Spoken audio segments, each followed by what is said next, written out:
para ele aqui. Que o nome do Senhor seja glorificado. Amém? Amém. Você foi salvo por um gongo. Essa é a história de Davi Vieira da Silva, um presidiário que estava cumprindo sua pena no Carandiru. Ele tinha uma pena de mais de 30 anos por furto e roubo, e este homem estava ali. E com o decorrer do tempo, a cela onde Davi estava preso com os demais colegas de prisão foi aumentando o número de pessoas. E chegou um momento em que a cela estava superlotada, e eles então, como existe uma lei interna dentro do presídio, eles decidiram que eles iam fazer um sorteio, e aquela pessoa que fosse sorteada, ele ia ganhar a morte. Então eles escolheram, num sábado de manhã, fazer esse sorteio. Quem que ia morrer naquele dia, para começar a diminuir o número de presos dentro da cela. E a sorte caiu sobre Davi.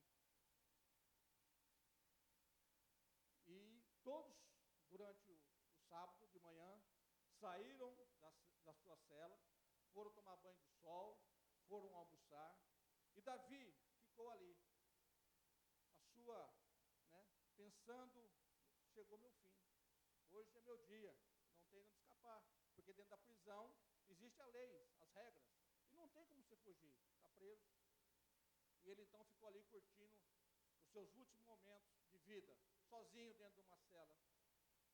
Chega um ponto que Davi chama o carcereiro e fala assim: me arruma alguma coisa para mim ler, eu vou morrer mesmo, arruma um livro, qualquer coisa. E o carcereiro vai lá procurar, ele revida toda ali as dependências, e ele encontra, querido, somente um Novo Testamento que foi distribuído pelos gideões nos presídios. Ele chega para Davi e fala: eu procurei aqui, não achei nada, achei só uma Bíblia de crente, eu acho que você não vai querer ler isso. Ele falou: meu amigo, eu vou morrer mesmo, me dá esse livro aí que eu vou ler assim mesmo, eu vou morrer. E ele pega esse Novo Testamento, queridos, ele abre Romanos 10, capítulo 13, que diz que todo aquele que invocar o nome do Senhor será salvo. Ele leva um choque ao ler esse texto. Ele põe esse livro sobre o seu peito e fala: se o Senhor Deus, o Senhor existe mesmo, se o Senhor existe, e se sua palavra é verdadeira, eu te invoco hoje, o Senhor salve a minha vida, e se isso acontecer, eu sairei daqui e vou anunciar a tua palavra a todas as pessoas que eu encontrar daqui para frente. Vai passando-se as horas, passa o almoço, nada acontecendo, e Davi vai se agoniando, porque a morte se aproxima, e eles tinham marcado, a sua morte vai ser depois das 18 horas, quando acabar a Ave Maria. E foi dando horário, 4 horas, 4:30, ele angustiado pela morte que se aproxima, 5 horas, 5:15, os colegas da própria célula falaram para ele: Davi, nós não queremos te matar, você mesmo tire a sua vida. E eles matavam, queridos, com aquela corda, que eles usavam cordão para costurar as bolas de capotão, matava a pessoa asfixiada. Davi, nós não queremos te matar, tira a sua própria vida. Davi falou: não, vocês me matem. Queridos, quando chegou mais ou menos 5:50, Davi começou a se recuar, ele encostou no final da cela, da parede, e ali já os presos começam a se aproximar próximo dele para matá-lo. Escuta-se alguns passos pelo corredor, é um sábado. escutam alguns passos, param na porta ali da cela onde estava Davi. Aí alguém grita lá da porta: quem é Davi Vieira da Silva? Ele lá do fundo grita: sou eu, sou eu. E aquela voz na porta da cela diz: Davi, arrume todas as tuas coisas, saiu a sua transferência, você vai para outro presídio agora. Ele sai e, passando pelos colegas, um de seus amigos diz: Davi, você foi salvo pelo gongo. E ele olha para aquela pessoa e diz: não, querido, eu não fui salvo pelo gongo, eu fui salvo pelo Deus Todo-Poderoso, Criador do céu e da terra, esse Deus da promessa, que diz que todo aquele que invocar o seu nome será salvo. E ele sai dali, e hoje ele está aí anunciando a palavra do Senhor. Queridos, o Ministério Gideônico é composto por homens de negócio nascidos de novo. Nós somos uma associação, e a nossa finalidade é colocar a palavra de Deus nos locais chamados de trânsito da vida, nos hospitais, escolas, faculdades, nos presídios. Nós distribuímos o Novo Testamento nos presídios, nas escolas, nas universidades. Colocamos também esse Novo Testamento também nos hotéis, nos hospitais, para que todos possam ter a oportunidade, né, de ler a palavra do Senhor e ter a oportunidade de, como Davi teve, de ser salvo. Então, Gideões, queridos, nós estamos aqui em Marília, nós temos um campo gideônico, onde no ano passado foi distribuído mais de 20.000 Novos Testamentos em Marília e região.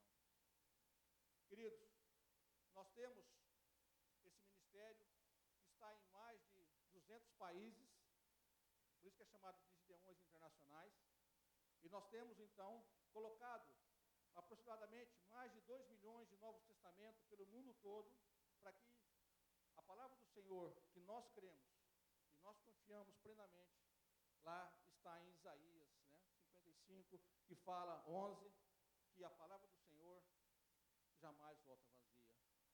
O nosso ministério é pautado nesta verdade, queridos. Por isso que nós temos o prazer de distribuir a palavra de Deus, né? E esses livros são escritos em mais de 197 idiomas, para que todas as línguas tenham a oportunidade de ler a palavra do Senhor e ser salvos. Os Gideões Internacionais, queridos, também têm as nossas esposas que nos ajudam, são chamadas de auxiliares. Elas fazem a distribuição do Novo Testamento Branco, que é colocado normalmente nas clínicas médicas, nos hospitais, nas escolas de enfermagem, na faculdade de medicina, também nos consultórios médicos na cidade de Marília e nos postos de saúde. Por esse trabalho de dedicação e oração, elas são chamadas de as auxiliares. Nós somos um braço estendido das igrejas, queridos. Aonde a igreja não vai, o Gideão vai. Por isso que nós fazemos parte de igrejas locais igual vocês, né? Nós somos membros de igrejas locais da cidade de Marília. E nós temos esse privilégio de poder anunciar a palavra do Senhor. Nós temos também um outro testemunho de uma jovem de um lar evangélico, e ela sai da sua casa na sua mocidade, revoltada ali com aquela, né, cabeça de jovem, e ela resolve sair de casa. E ela sai da sua casa, o seu pai, um homem muito fervoroso a Deus, ora para que Deus não permita que a sua filha caia em nenhuma desgraça e que, principalmente, que ela não morra sem a salvação, porque todos nós sabemos, queridos, que o dia que nós partimos daqui, partimos, e aí nós vamos ter, ou estarmos na eternidade com Deus, ou estarmos sem a eternidade com Deus. Essa era a preocupação desse pai, dessa jovem, aqui de São José do Rio Preto. Passado algum tempo, há um acidente de moto naquela cidade, e essa moça veio a óbito, depois de passar uns 15 dias no hospital. Seu pai começa a ter, né, como pai, sente a dor da separação, ele começa a ter os seus porquê da vida. Meu Deus, por que minha filha? Por que minha filha? Ela morreu sem o Senhor, e agora, meu Deus? Ela foi para o inferno. Porque quem conhece a verdade sabe que este é o caminho. E passou um mês, esse pai criou coragem e foi lá no apartamento que a filha morava para recolher os seus pertences. E ele, limpando as gavetas, ele encontra um Novo Testamento igual a esse, que também nós distribuímos nos primeiros anos da faculdade. E no final desse livrinho, queridos, existe um plano de salvação, onde a pessoa aqui vai colocar o nome dela e a data que ela aceitou Jesus como Senhor e Salvador da sua vida. E esse pai então encontra esse Novo Testamento e fala: meu Deus, a salvação estava aqui tão perto dela, e ela não foi salva. Por que, meu Deus? Por que, meu Deus? E aí ele começa a folhear. E no final, quando ele chega no final, ele encontra ali, escrito, né? O nome da sua filha, Camila Calixto da Silva, 16 de dezembro de 2000. Aceito a Jesus como Senhor e Salvador da minha vida. Vem uma alegria no coração do pai. Ele sabe que, agora sim, a sua filha está num caminho, está num lugar maravilhoso, queridos. E todos nós um dia estaremos. Esse é o trabalho, queridos, dos Gideões. Essas são vários e vários testemunhos que chegam até a nossa sede, de pessoas que recebem o Novo Testamento, e ali Deus, né, o Espírito Santo de Deus, faz a sua obra.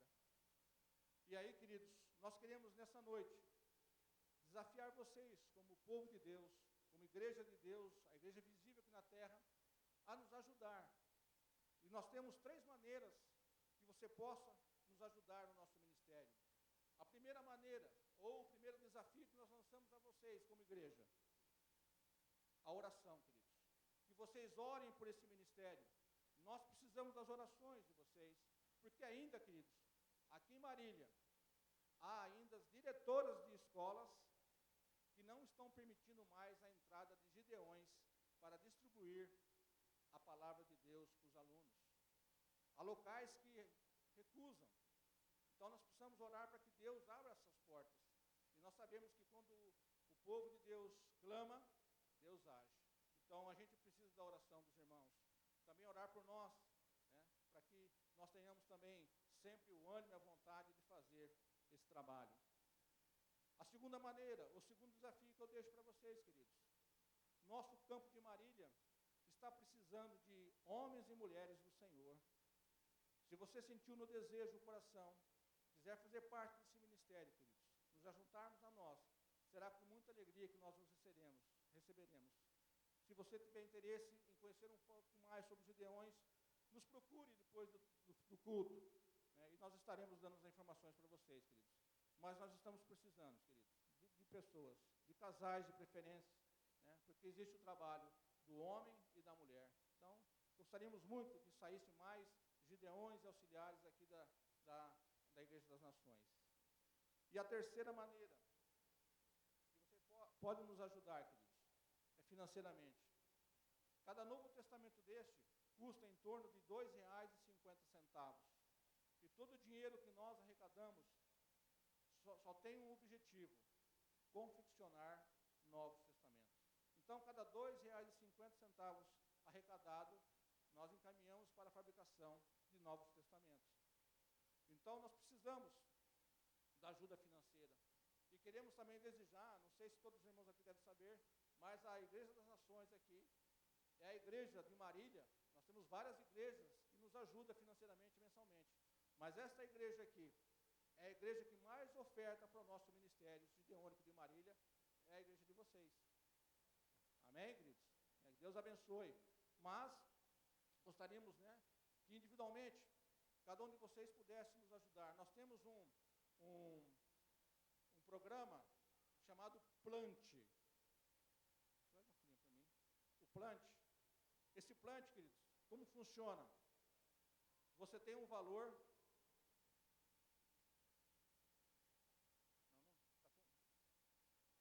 Ele tem um valor que você queira. Acho que eu perdi aqui, deixa eu ver se eu acho. Ah, está aqui, ó. Você tem um valor que você vai escolher aqui para que você vai fazer a sua contribuição ao Ministério Gideônico. O valor que você quiser, queridos. Não existe um valor determinado. Vou contribuir com 5, com 6, com 10. E aqui você vai anotar o dia do mês que você gostaria que viesse, porque vai vir para sua casa um boleto com os valores, 12 boletos, com a data que você escolheu e o valor que você determinou, para que mensalmente você contribua, né, para que a gente possa ter mais novos testamentos colocados na nossa região. Porque aqui a nossa média aqui em Marília é em torno de 20 a 25 mil novos testamentos que nós colocamos, distribuímos na cidade de Marília e região. Esses novos testamentos, queridos, vêm dos Estados Unidos. E nós precisamos agora, nós chamamos de autossuficiência, ou seja, o campo tem que ter o dinheiro suficiente para bancar esses novos testamentos. Hoje, os Estados Unidos ainda nos ajudam, só que eles já estão cobrando um valor, né? Eles não estão contribuindo mais com 100%. Então, nós temos que ter um valor para poder completar essa porcentagem, né? Esse valor de novos testamentos. Mas já foi falado que daqui a alguns anos, não muitos anos, eles vão cortar 100% desse subsídio. Aí todo o campo vai ter que ter o seu dinheiro para poder comprar o Novo Testamento e poder distribuir. O campo que não tiver o dinheiro, infelizmente, vai ter o seu trabalho paralisado na distribuição do Novo Testamento. Então, queridos, esse é o desafio que eu deixo para vocês. Nos ajudem com oração, nos ajude vindo conosco a trabalhar nesse ministério gideônico e também, se possível, procure-nos no final do culto, pegue um folheto desse do Plant e contribua com aquilo que Deus colocou no seu coração. Amém, queridos? Pastor, queria agradecer ao senhor pela essa oportunidade que o senhor nos dá de estarmos aqui nessa noite, falando dos Gideões, né? E também dizer a vocês, igreja, que é um prazer muito grande poder estar junto com vocês, compartilhando desse culto abençoado, ouvindo a palavra do Senhor. Muito obrigado. Que Deus os abençoe.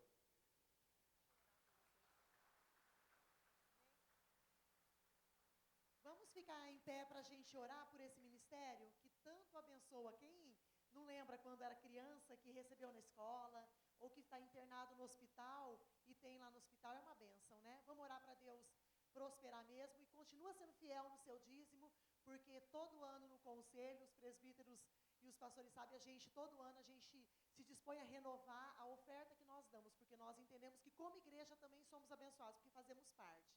Amém? Então vamos orar, estende a mão aqui para a vida do irmão, que nós vamos, ele representando o Sidney, a Maria, o Cido, a Cleide, o Daniel, são pessoas aqui da nossa estaca que fazem parte dos Gideões. Não sei se eu esqueci alguém, são esses? Daqui da estaca. São esses, né? Então vamos. O Fernando Molina, então fazem parte, amém? Estende suas mãos para cá. Senhor Jesus, nós queremos te louvar, Deus, pela vida dos nossos irmãos que estão te obedecendo, te ouvindo e dispondo tempo, dispondo recursos para poder levar a tua palavra. Obrigado, Deus, a tua palavra é tão preciosa, é tão valorosa. Nós queremos te louvar porque nós sabemos que ela tem um alcance gigantesco, porque a tua palavra é que entra, que convence, que transforma vidas. Então eu quero pedir que o Senhor continue abençoando cada um dos teus filhos, dos Gideões. Eu quero pedir que o Senhor esteja fortalecendo-os. Eu quero pedir, Jesus, que o Senhor esteja mesmo suprindo a necessidade financeira que eles têm e que o Senhor esteja cada dia sendo glorificado através desse ministério. Muito obrigado, te louvo por podermos como igreja fazer parte. Muito obrigada, Deus, que o seu nome continue sendo glorificado. Em nome de Jesus. Amém?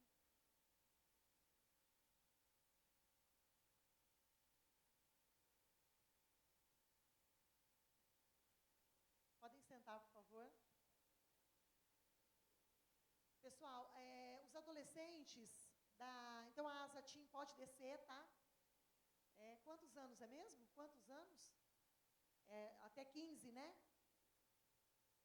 Quem que me ajuda? Os adolescentes, vocês sabem quem são? Quantos anos? Até 16 anos. Então, vamos lá para vocês serem ministrados. A Fábia, a missionária Fábia vai estar ministrando vocês. Se tiver algum visitante que tem até 16 anos, as crianças que tem aqui também, desça também. Lá tem sala para todas as idades, tá? Então, as crianças também, tem criança aqui, pode descer, acha a sala lá, tem sala para todas as idades. Amém? Pessoal, hoje o pastor Paulo não está, porque todo mês, nós temos visto isso, todo mês o pastor tem ido visitar uma das nossas estacas. Então, como presidente da igreja, ele todo mês vai ministrar numa estaca. Hoje ele está especialmente na estaca do centro. Então, hoje ele está lá com o pastor Marcílvio, ele e a Beth, eles estão lá com o pastor Marcílvio e com os nossos irmãos reunidos lá. Então, uma vez por mês o pastor vai estar saindo e aí nós vamos estar ministrando. É uma escala, viu, de pastores missionárias, que é por ordem alfabética. Já faz o cálculo aí quem que é o próximo, os pastores. Então, eu gostaria de meditar com vocês nessa noite na palavra. Eu gostaria que vocês abrissem no livro de Marcos, no Evangelho de Marcos, capítulo 2. Evangelho de Marcos, capítulo 2. Eu gostaria de compartilhar com vocês um pouco do que Deus tem tratado o meu coração, tem trabalhado na minha vida. E eu, orando essa semana, eu entendi que esse era o texto que era para trazer. Amém? Evangelho de Marcos, capítulo 2. Nós vamos ler do versículo 1 até o versículo 12. Amém? Está todo mundo aí? Se alguém não tem Bíblia, você percebe aí do lado, compartilhe aí do lado. Tá? Evangelho de Marcos, capítulo 2, de 1 a 12. Então vamos lá. Na leitura fala assim: Chegando de novo em Cafarnaum, depois de alguns dias, o povo ficou sabendo que ele estava em casa. E foram tantos os que se aglomeraram ali, que já não havia lugar nem à porta, e ele lhes pregava a palavra. Vieram trazer-lhe um paralítico, carregado por 4 homens. Não conseguindo levá-lo até Jesus, por causa da multidão, removeram parte da cobertura sobre o lugar onde estava Jesus, e por essa abertura no teto, baixaram a maca na qual se achava deitado o paralítico. Observando a fé que eles demonstravam, declarou Jesus ao paralítico: Filho, estão perdoados de ti os pecados. Versículo 6. Entretanto, alguns dos mestres da lei que por ali estavam sentados, julgaram em seu íntimo: Como pode esse homem falar desse modo? Está blasfemando. Quem afinal pode perdoar pecados, a não ser exclusivamente Deus? Jesus imediatamente percebeu em seu espírito que era isso o que eles estavam urdindo e lhes questionou: Por que cogitais dessa maneira em vossos corações? O que é mais fácil dizer ao paralítico: Estão perdoados de ti os pecados? Ou falar: Levanta-te, toma a tua maca e sai andando? Todavia, para que saibais que o Filho do Homem tem na terra a autoridade para perdoar pecado, dirigiu-se ao paralítico: Eu te ordeno, levanta-te, toma a tua maca e vai para a tua casa. Então ele se levantou e no mesmo instante, tomando sua maca, saiu andando à frente de todos, que estupefatos glorificaram a Deus, exclamando: Nunca vimos nada semelhante a isto. Abaixa sua cabeça. Senhor Jesus, a tua palavra foi lida e nós sabemos que se o Espírito Santo do Senhor não nos ministrar, vai ser só mais uma palavra. Mas nós sabemos que se o teu Espírito Santo falar conosco, nós podemos ter os nossos olhos desvendados, o nosso coração transformado. Então eu quero pedir, Deus, que o Senhor vivifique a tua palavra. Em nome de Jesus, que o Senhor leve os nossos pensamentos cativos à tua presença. Nós estamos aqui porque nós chamamos. Eu sei, Pai, que cada um que está neste lugar, é porque reconhece que o Senhor é Deus, reconhece a necessidade que tem de ti, reconhece que precisa te ouvir. Então eu quero pedir que o Espírito Santo do Senhor fale nessa noite. O Senhor tem liberdade no nosso meio. Eu quero pedir que o Senhor esteja me usando, que o Senhor esteja fazendo com que eu fale apenas aquilo que é do teu coração. Eu quero pedir isso ao Senhor, Deus, que o Senhor faça a tua obra conforme o teu querer nessa noite. Muito obrigada por tudo que o Senhor já fez. Muito obrigada pela adoração, pelo louvor, pela palavra, por tudo que já aconteceu nessa noite. Eu sei que o Senhor tem sido engrandecido e isso vai continuar acontecendo. Nós te louvamos, te exaltamos, em nome de Jesus. Amém? É muito interessante que quem esteve no congresso a semana passada, no nosso congresso, levanta a mão só para eu ter ideia. Eu tenho certeza que vocês foram tão abençoados como eu fui, porque foi um final de semana, assim, de muita reflexão, final de semana da gente pensar muita coisa do que Deus tem para a nossa vida. E foi muito interessante essa semana que eu falei, Deus já faz uns 2 meses que tem ministrado uma coisa no meu coração. Se aquieta diante de mim, saiba que eu sou Deus, volta para a simplicidade do Evangelho. Deus tem o tempo todo, nesses últimos meses, trabalhado isso no meu coração, o tempo todo falado sobre isso. E no final de semana, mais uma vez, confirmou. E essa semana, com a nossa corda, coloquei lá um desafio para a gente ler o Evangelho de Marcos juntos. Então, a gente tem um grupo lá no WhatsApp, então a gente fica mandando as mensagens. Eu sou a que mais falo, a que mais mando, a que mais... Já viu, né? É uma coisa do outro mundo, né? Quando fala, a gente fala até escrevendo, né? E tem sido isso uma bênção na minha vida. E um dia dessa semana, dos meus tempos a sós com Deus ministrou tanto meu coração com esse texto de Marcos 2, e quando eu vi lá na escala que era a minha semana de ministrar, falei, Deus, eu sei que é esse texto também que eu preciso compartilhar com a igreja, porque eu quero compartilhar aquilo que eu estou vivendo, que o Senhor tem me ensinado. Amém? Então, que Deus possa compartilhar um pouquinho com você também o que Deus tem tratado comigo. Então, meditando nesse texto de Marcos 2, Jesus está ali no começo do seu ministério.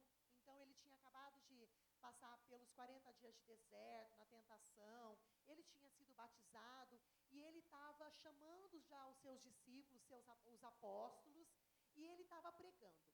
A fama dele já estava correndo, então, nos lugares que ele ia pregando a palavra. Então, ele ia pregando a palavra e as pessoas iam ouvindo essa ministração, ele ia ministrando cura, libertação, e Deus ia realizando, Jesus ia realizando seus milagres.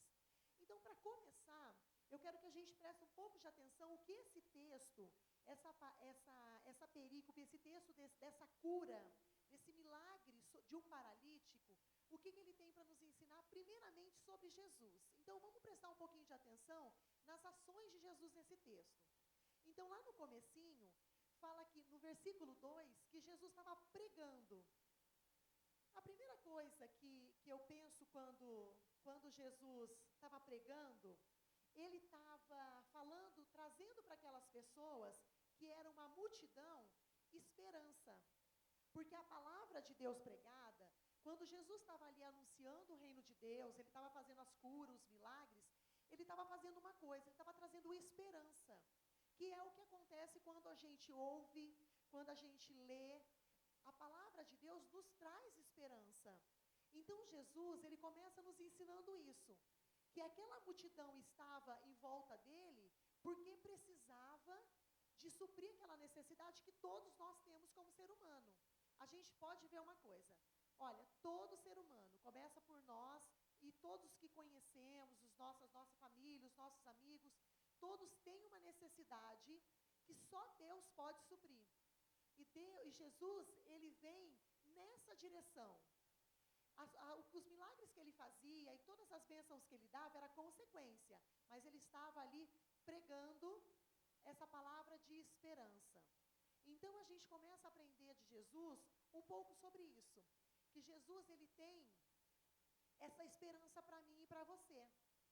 E Jesus, nesse texto, é muito interessante que a gente observa algumas coisas. Lá no versículo 5, olha aí para a sua Bíblia, fala assim, ó, observando a fé que eles demonstravam, Ou seja, ele estava pregando a palavra, trazendo essa palavra de esperança no meio de uma multidão. Era tanta gente ali naquela casa que não tinha mais como entrar pessoas. E ele, mesmo assim, ele conseguiu observar a fé que aqueles 4 homens, que esse texto está falando, que estava carregando a maca, tinha. Então, a primeira coisa que Jesus, mesmo pregando, anunciando, ele observa as pessoas.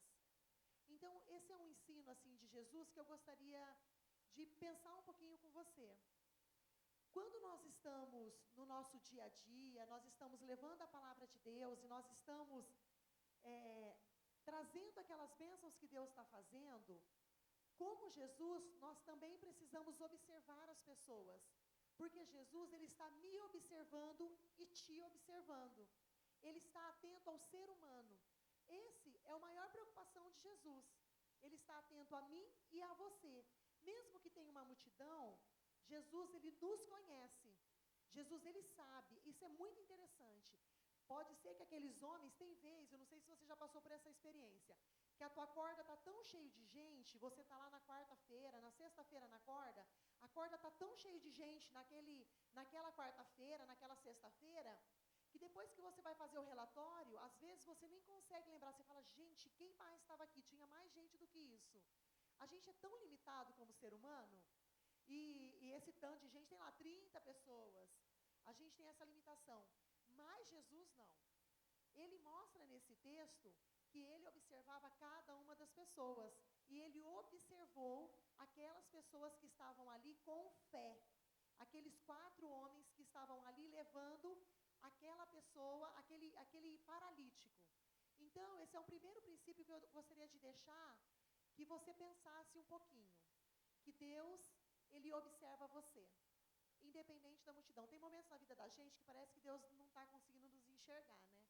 Parece que a coisa está tão tumultuada, que fala, será que Deus está realmente me observando? Mas se você tiver fé, se você está ali com a motivação certa, primeira coisa, Jesus, ele está te observando. O segundo ponto que eu consigo entender aqui de Jesus é que ele tinha discernimento. Jesus, quando viveu aqui na terra, ele foi 100% homem, 100%. Você pode estudar os evangelhos, você vê Jesus chorando quando o amigo dele morreu, Lázaro, porque ele sentiu aquela dor. Depois ele foi lá e ressuscitou Lázaro. Mas a gente vê Jesus chorando.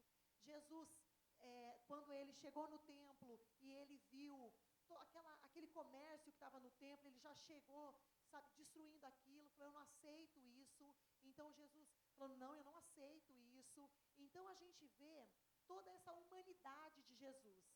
Todo o tempo que ele viveu na terra, Jesus foi 100% homem.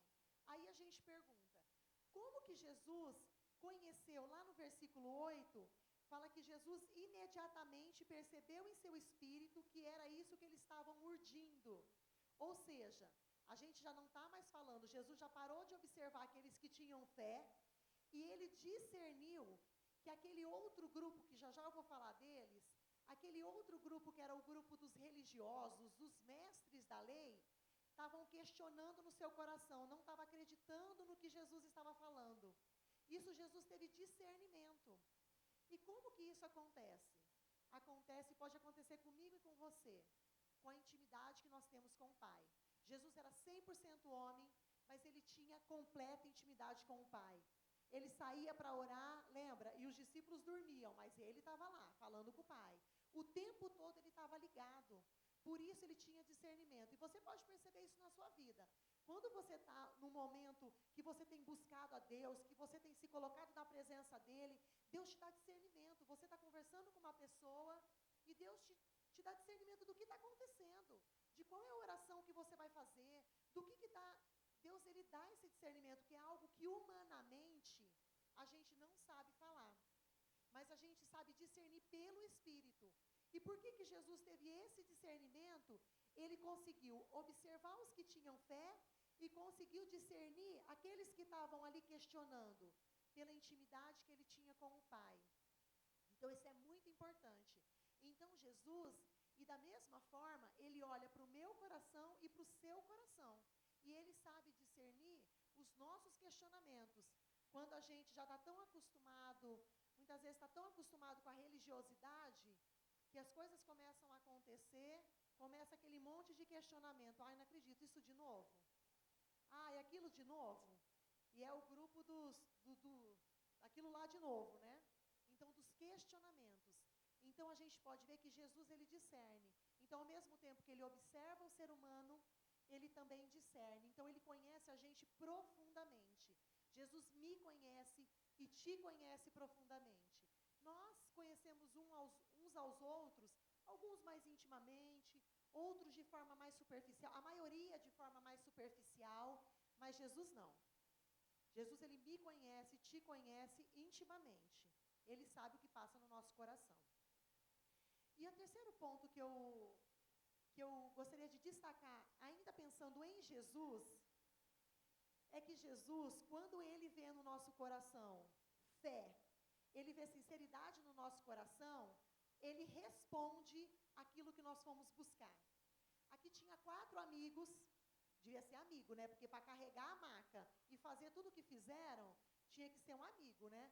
Carregaram a maca, subiram em cima do telhado, desceram aquele homem paralítico para receber a cura.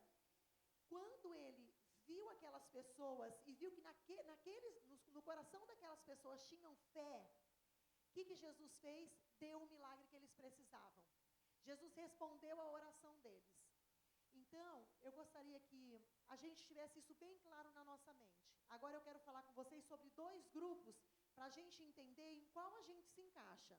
Mas antes disso, a gente precisa entender quem é Jesus e o que ele nos ensina nesse texto. Então, primeiro, Jesus observa cada um de nós, mesmo na multidão. Ele me observa e ele te observa. Segundo, ele discerne o nosso coração. Ele sabe se no nosso coração tem questionamentos ou ele sabe se no nosso coração tem fé. Ele discerne o meu e o seu coração. E terceiro, se ele encontrar fé, sabe o que ele vai fazer? Ele vai dar a bênção que nós precisamos. Ele vai dar o milagre que você precisa, ele vai dar o milagre que eu preciso. Nós não vamos embora para casa sem receber aquilo que nós fomos na presença dele buscar. Amém? Então esse é o nosso Deus. Amém? Esse é o seu Deus? Amém? Agora, essa é a parte divina. Essa é a parte divina, que ele faz e faz por completo. Só que tem a nossa parte como ser humano.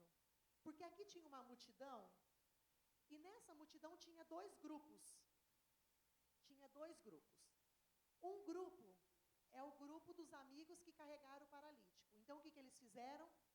Pegaram a maca, com o homem lá deitado, e foram tentar entrar, levar até a casa onde estava Jesus. Porque eles sabiam que se chegasse à presença de Jesus, eles receberiam a bênção. Chegou ali, não dava para entrar pela porta, foi pela porta da sala, não dava, foi pela porta da cozinha, não dava, foi pela janela, não dava. Falou, peraí, nós não vamos embora sem receber o que nós viemos buscar, não. Vai ser por cima mesmo. Vamos subir aqui no telhado. O telhado dessa época era plano, né? Então, falam que era plano, era feito de barro, então, provavelmente tinha umas vigas de madeira que dava esse suporte e tinha umas esteiras, né, não sei, como fala? De algum material, de árvore, alguma coisa assim, e era todo coberto de barro. Me fugiu a palavra. Todo coberto de barro. Sisal. Alguma coisa mais ou menos nesse sentido, sisal, e coberto de barro. Eles foram, estrategiaram, falaram, deixa eu ver onde aqui em cima eu vou chegar lá embaixo onde está Jesus.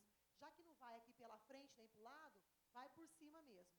Subiram, abriram um buraco no telhado, vai saber, lá, estava aqui na casa provavelmente era a casa de Pedro, tá? Essa casa de Jesus provavelmente era a casa de Pedro, como Jesus toda vez que ia, ficava ali hospedado, então Jesus já era de casa, por isso que fala que ele chegou em casa.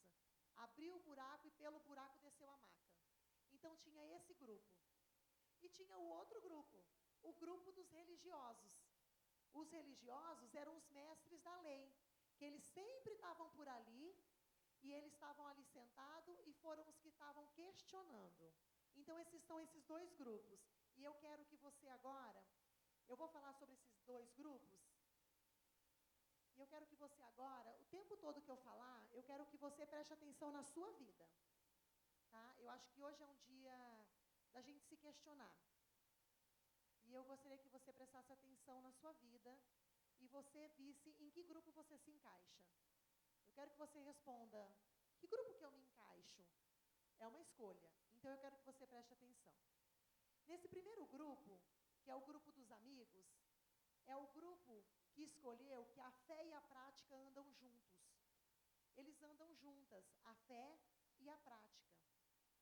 O que acontece? É um pessoal que é o grupo dos persistentes.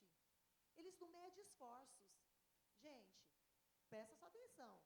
Vai lá de um lado não dá, vai do outro não dá, vou subir pelo telhado. Eles não mediram esforços. Eles estavam focados. Eles falaram, olha, nós vamos, Jesus está lá e nós precisamos de uma bênção.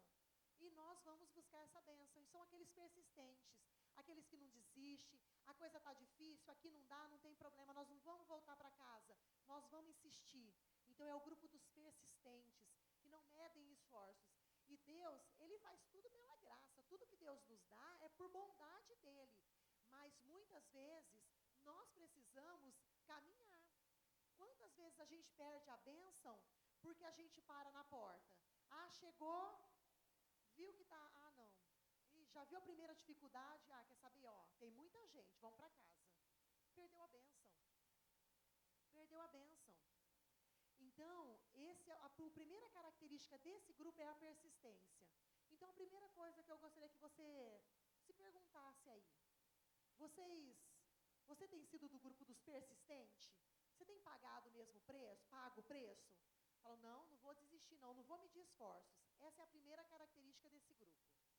A segunda característica desse grupo, ele não se importa com as aparências.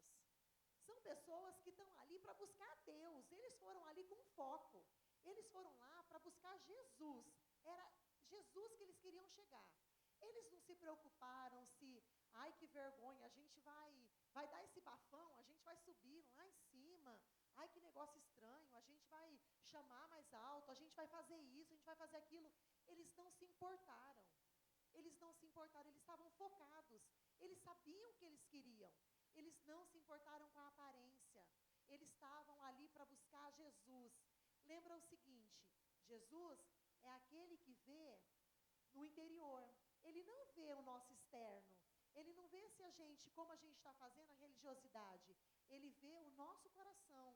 Então, esse grupo é o grupo do que não se importa com a aparência. Eu estou fazendo por causa de Deus, eu estou fazendo para Deus, então eu vou fazer.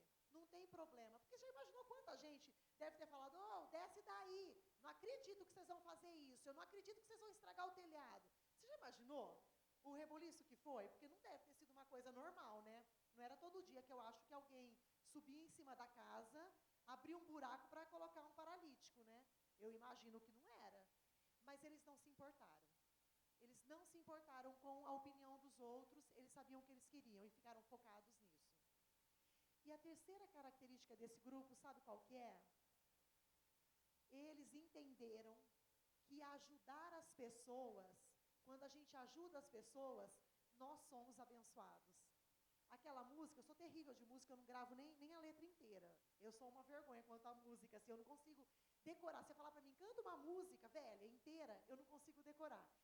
E aí, cada vez eu vou aprendendo um pedacinho. Mas hoje, cantando, adorando a Deus com louvor, fala assim, alguma coisa assim, ser servo dos meus irmãos. Não tem essa parte?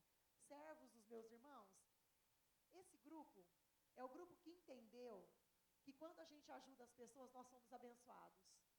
Eles não estavam ali porque eles precisavam de dinheiro e eles foram lá e falaram, Deus, eu preciso pagar o meu cartão de crédito. Jesus, eu estou aqui porque eu preciso pagar meu cartão de crédito.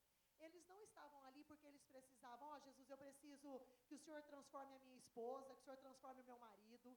Eles não estavam ali nada disso. Eles estavam ali porque eles tinham um amigo que tinha um problema de saúde. Eles estavam ali ajudando. Eles entenderam, esse grupo entendeu. Se o meu amigo for abençoado, se eu levar o meu amigo a Cristo, eu vou receber a bênção que eu quero. E eles receberam. Olha só, então eles passaram, é como se eu fico pensando, eu fico analisando a minha vida, passa um degrau assim, Jesus está ali, eu posso pedir qualquer coisa, eles chegaram até Jesus, eles podiam pedir qualquer coisa para eles, mas eles pediram Então é o grupo que entendeu que quando eu abençoo outros, quando eu levo outros a Cristo, e ó, isso é uma coisa, só um parênteses aqui muito importante, e até essa semana Deus também ministrou muito sobre isso. Eles não estavam carregando a maca para cima e para baixo para o paralítico assistir Jesus. Eles estavam levando o paralítico a Jesus para Jesus levar a cura. Porque às vezes a gente está tão cansado, porque a gente fica com esse amigo para cima e para baixo com essa maca, para cima e para baixo, vai para lá e a gente carregando esse peso, vai para lá, a gente carregando esse peso, só para o amigo assistir de Jesus. Eles estavam levando o amigo até Jesus. Você quer um milagre? Nós vamos te levar para aquele que pode dar. E é lá que você vai conseguir o milagre. Então nós temos que fazer isso na nossa vida. Nós temos amigos, familiares que ainda não conhecem Jesus e precisam do milagre. Nós precisamos levá-los a Cristo e não ficar carregando eles nas costas, porque chega um momento que a gente não aguenta, hein? Aí a coluna trava, passou dos 30, é uma bênção, né, Inês? Passou dos 30, a coluna trava e já era. Então nós temos que levá-los a Cristo. Então esses três, eu gostaria que você pensasse na sua vida e pensasse nisso. Esse é o primeiro grupo. Tem 3 características bem específicas. Primeiro, eles são persistentes, não medem esforços. Segundo, eles não se importam com a aparência, eles estão focados no que eles querem. E terceiro, eles entendem que ajudando as pessoas, levando outros a Cristo, nós simultaneamente, nós somos abençoados. Essa é uma característica desse primeiro grupo que recebeu a bênção.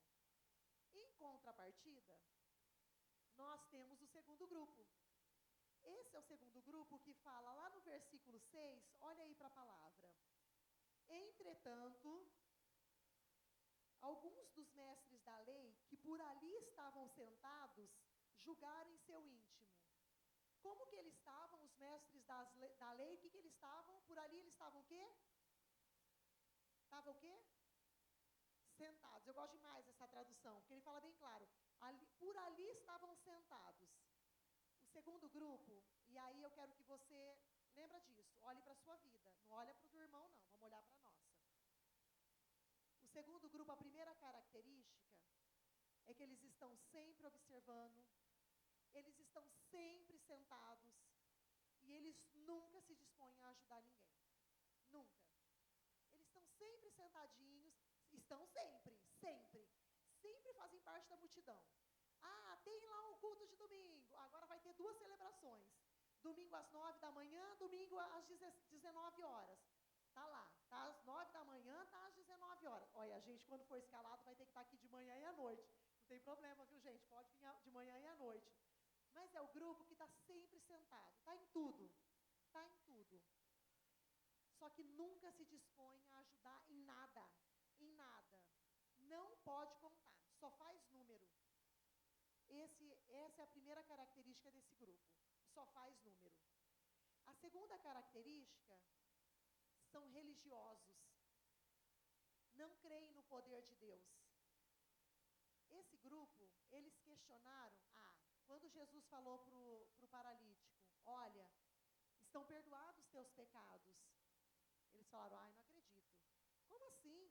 Quem que ele está pensando que ele é que ele pode perdoar os pecados? Só Deus pode perdoar os pecados. Eles não conseguem ver o poder de Deus. Eles não...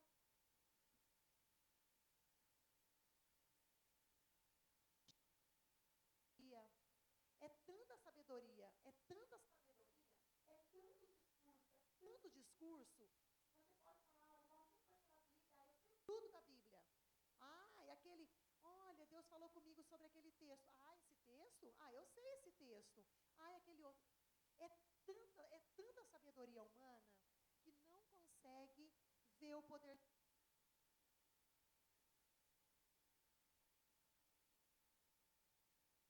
Estava muito mais do que levantando ele de uma maca.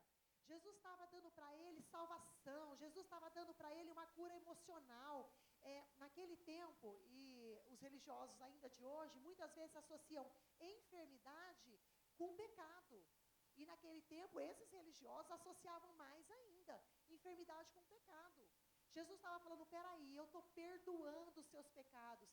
Isso não é verdade, tá? Não necessariamente uma enfermidade tem a ver com pecado. Não tem nada a ver. Algumas vezes, sim, tem pecado pecado que gera enfermidade. Mas tem muitas enfermidades que não é por causa de pecado. Então, mas ali, os religiosos, eles tinham esse olhar. Se está doente, é porque está em pecado. Então, Jesus estava falando, ó, hoje a tua história mudou. Você vai, além de você se levantar daqui andando, os teus pecados estão perdoados. Hoje você tem salvação, hoje você tem cura nas suas emoções. Eu estou te resgatando por completo, porque é isso que Deus faz comigo e com você. Ele olha, observa, a gente nos resgata por completo. Ele nos dá a cura por completo. É esse tratar que Deus tem na nossa vida, e é o tratar que esses religiosos não estavam entendendo, porque eles não conseguiam. De tanto que eles estavam focados na sua autossabedoria. E a terceira característica desses religiosos é que eles são críticos, eles têm julgamento. Gente, nós temos como ser humano e como cristãos, nós temos a tendência humana, pecaminosa, e se a gente não tiver vida com Deus, intimidade com Deus, nós temos o tempo todo a tendência de ser desse segundo grupo. De o tempo todo estar julgando, de o tempo todo estar criticando. Ah, lá na corda vai fazer aquilo. Ai, não acredito. Vai se desgastar com aquela pessoa. Ah, gente, vamos fazer aqui uma oração, vamos fazer uma vigília. Ai, lá no meio do mato. Gente, vamos fazer aqui um período de louvor. Ai, mas vai pegar violão? Gente, tudo tem uma crítica. Tudo tem um julgamento. Vamos orar para essa pessoa ser curada? Aí ele já pensa, ai, meu líder vai passar vergonha de novo. Não fala, mas pensa. Ai, vai orar por cura, vai passar vergonha de novo. Vamos orar para Deus fazer um milagre na vida financeira? Ai, lá vai o meu líder de novo, vai passar vergonha de novo. Então o coração tem tanta crítica, tem tanto julgamento, que não consegue ver o poder de Deus, não consegue ver o sobrenatural. Porque o nosso Deus e a vida do cristão, nós vivemos por fé. Nós vivemos por aquilo que nós cremos, independente da circunstância. Tem que ser assim. Não dá para ser do grupo que fica ali sentado julgando. E você pode ver que quem muito julga, se você está nessa situação, tudo é negativo. Parece que nada vai dar certo. Vai fazer alguma coisa, isso vai dar errado. Vai fazer aquilo, isso não vai dar certo. Vai fazer aquilo, isso não vai dar certo. É terrível isso. Olha, eu vou falar uma coisa para vocês. Eu sou uma pessoa que eu luto constantemente. Eu venho de um contexto de muita crítica. De muita crítica. Então, nada está 100%. Então, o tempo todo, não, pode fazer melhor. Pode fazer melhor. O tempo todo eu luto. Não, está ótimo, vai dar certo. Vamos lá. Deus fala o tempo todo para mim. Vamos lá, filha, vai dar certo. Opa, vamos lá, vai dar certo.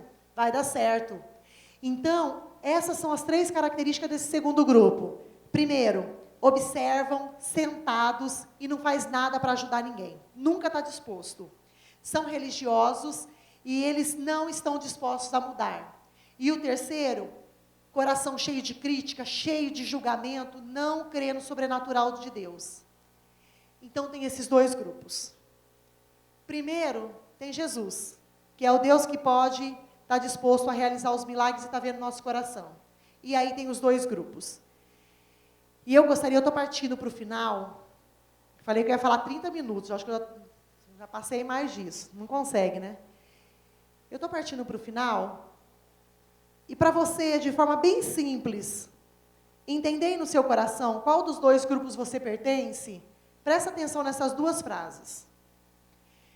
Aquele grupo que está agradando a Deus, que Jesus encontrou fé no coração deles e eles receberam a bênção, é um grupo que eles visualizam as possibilidades e eles vão à luta. Tudo vai dar certo. Porque eu estou com Jesus, Jesus vai me abençoar e eu estou focado, tudo vai dar certo. Então eles visualizam, pode ter luta, mas eu vou visualizar as possibilidades que tem. O que eu vou fazer, como que eu vou fazer para chegar em Jesus. Mas Ele vai me abençoar, porque eu sei para onde eu vou. Esse é esse grupo. O outro grupo, para simplificar, é o grupo que só vê problemas, que só vê defeitos e só vê dificuldade. Reclama de tudo. Tudo. E sabe o que acontece? Qual que é a sensação desse grupo? Está sempre frustrado. Essa é uma meditação que eu gostaria que você abaixasse sua cabeça, que você fechasse os seus olhos. E eu quero pedir que você medite sobre isso. Você está sempre frustrado? Tudo parece que sempre vai dar errado? Em tudo você vê dificuldade, defeito? É desse grupo que você está fazendo parte? Ou você é daquele grupo dos que tem fé? Vai dar certo. Vamos lá. Vai dar certo. Eu vou abençoar as pessoas. Eu não vou desistir. Porque eu abençoando, eu vou ter bênção. Porque eu estou junto. Eu estou lá onde é o abençoador. Eu estou lá onde é aquele que pode me dar tudo que eu preciso. E onde eu quero desfrutar tudo. Eu quero desfrutar de tudo que Jesus tem para mim. Então abaixa a sua cabeça. E medita isso na sua vida. E eu gostaria de que você, nesse momento, você se lembrasse. Jesus, Ele está observando você.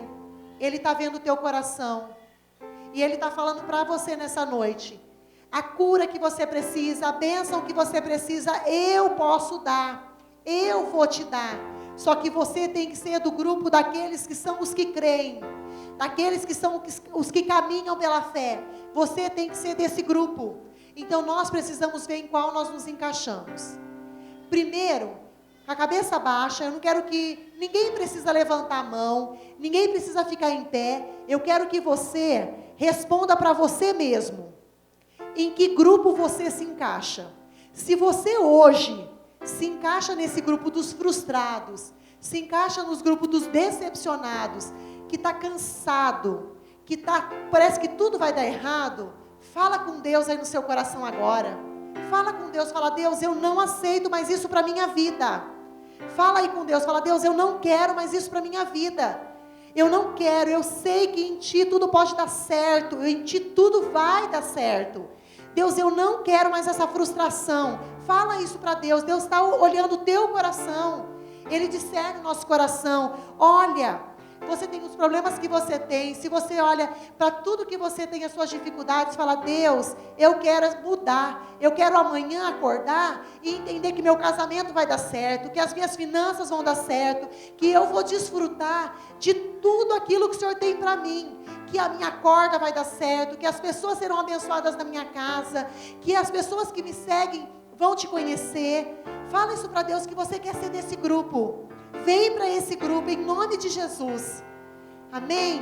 Continua que eu quero orar por vocês. Senhor Jesus, o Senhor conhece os nossos corações. E eu quero pedir que nessa noite ninguém saia daqui sem tomar a decisão de fazer parte do grupo daqueles que têm fé. Daqueles que entenderam que nós podemos, Deus, nessa vida desfrutar das bênçãos que o Senhor tem para nós. Eu quero pedir isso de forma especial. Ministra a vida do teu povo, nos ministra. O Senhor sabe, Jesus, que o Senhor, eu sei, Jesus, que todos os dias o Senhor precisa ministrar o meu coração para que constantemente eu continue caminhando pela fé, olhando, Jesus, somente para Ti. E eu quero pedir que os meus irmãos, Deus, haja da mesma forma, esteja mesmo ministrando cura nessa noite.